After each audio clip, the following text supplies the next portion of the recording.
রাসূলুল্লাহ সাল্লাল্লাহু আলাইহি ওয়াসাল্লাম বলেছেন, যখন আমার উম্মত এই 15টা পাপে লিপ্ত হবে, এই 15টা পাপে লিপ্ত হবে, তখন তাদের উপর আল্লাহর পক্ষ থেকে আযাব এবং গজব আসতে শুরু করবে। হাদিস আসলে অনেক আছে, কিন্তু সবগুলো বলার সময় থাকবে না, আমি মূল কয়েকটা বলছি, এগুলোর মধ্যে সব পড়ে যাবে ইনশাআল্লাহ। যখন আমার উম্মত এই 15টা কাজ করবে, তখন তাদের উপরে আল্লাহর পক্ষ থেকে আযাব এবং গজব অবধারিত আসবে। এক নাম্বার পাপ যখন এই উম্মতের মানুষ করবে, যখন তারা গনিমতের মালকে ব্যক্তিগত সম্পদ মনে করবে। গনিমতের মাল বোঝেন? রাষ্ট্রীয় সম্পদ, পাবলিক প্রপার্টি, এটাকে যখন মানুষ ব্যক্তিগত সম্পদ মনে করে ব্যবহার করা শুরু করবে। এটা কি মিল পাওয়া যায়? আচ্ছা। 2 নাম্বার, যখন কারো কাছে আমানত রাখা হবে, আমানত, এবং সে এটাকে ব্যক্তিগত সম্পদ মনে করবে। বুঝতে পারছেন? আমানত রেখেছে, এটা খেয়ানত না করাটাই কর্তব্য, কিন্তু এটাকে যখন ব্যক্তিগত সম্পদের মতো মানুষ ইউজ করবে, শেষ করে ফেলবে, নষ্ট করে ফেলবে, তখন আল্লাহর আযাব আসবে। 3, যখন মানুষ যাকাত আদায় করাটাকে জরিমানা মনে করবে, যাকাত দিতে চাইবে না, যাকাতটাকে জরিমানা মনে করবে। কি সমস্যা, কি বার্ডেন, যাকাত আবার দেওয়া লাগে কেন? আমরা তো ট্যাক্স দেই। যাকাতকে মানুষ জরিমানা মনে করবে। একটু চিন্তা করে দেখবেন যে বাংলাদেশে কত পার্সেন্ট মুসলিম নামাজ পড়ে আর কত পার্সেন্ট মুসলিম যাকাত দেয়। শুধু যাকাতের টাকাগুলো যদি আমরা একত্রিত করতে পারতাম, বড় বড় মেগা প্রজেক্ট করা সম্ভব ছিল। অনেক বড় বড় প্রজেক্ট করা সম্ভব ছিল অনলি যাকাতের টাকা দিয়ে। আর যাকাতের টাকা এক বছরে শেষ হয়ে যায় না, পরের বছর আবার ঘুরে আসবে।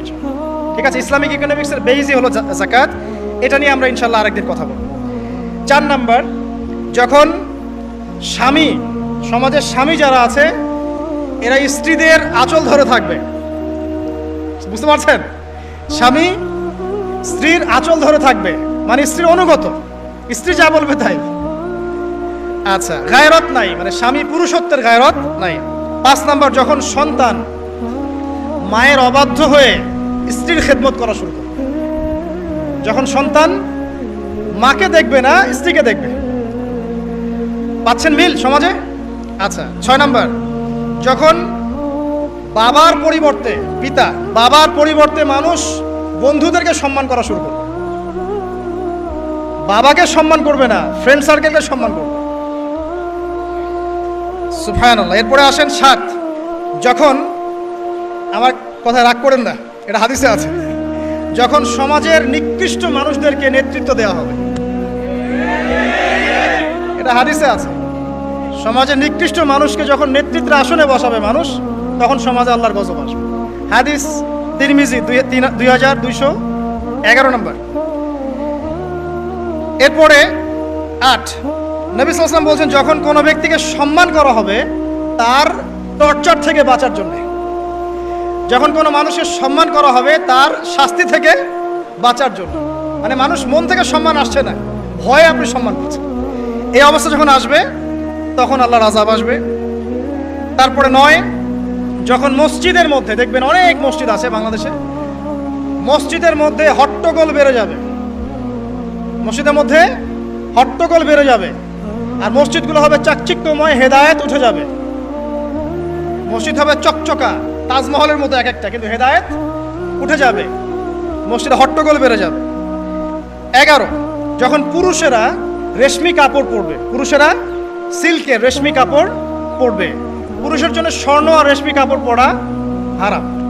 এখন পুরুষের অনেকে স্বর্ণ পরে, রেশমি কাপড়ও পরে, এটা মহিলাদের জন্য জায়েজ। এরপরে 12, যখন প্রকাশ্যে মদ্যপান করা হবে।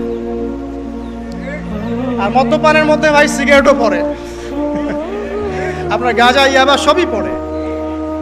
যারা প্রশাসনে আছে, আমাদের এখানে অনেক ভাই প্রশাসনে আছে, তারা জানে যে মাদকদ্রব্য নিয়ন্ত্রণ করতে তাদেরকে কত হ্যাসেল পোহাতে হয়। আর এমন এমন কেস আসে যে মানুষ আপনি কল্পনা করতে পারবেন না। যে আমি একবার বলেছিলাম যে এমন একটা যুগে আমরা বাস করছি যে এমন পাপ মানুষ করছে এখন, যা না কোনো চোখ দেখেছে, না কোনো কান শুনেছে, না কোনো মন কল্পনা করেছে। এমন পাপ করছে মানুষ। যখন প্রকাশ্যে মদ্যপান করা হবে। এবং লাস্টের 2টা হচ্ছে 13, যখন বাদ্যযন্ত্রের সংখ্যা বেড়ে যাবে, বাদ্যযন্ত্রের চর্চা বেড়ে যাবে। এবং সর্বশেষ, যখন গায়িকাদেরকে সম্মান করা হবে, এবং উম্মতের শেষের দিকের লোকেরা, মানে আমরা উম্মতের প্রথম দিকের লোকদেরকে গালিগালাজ করব। বুঝতে পারলেন?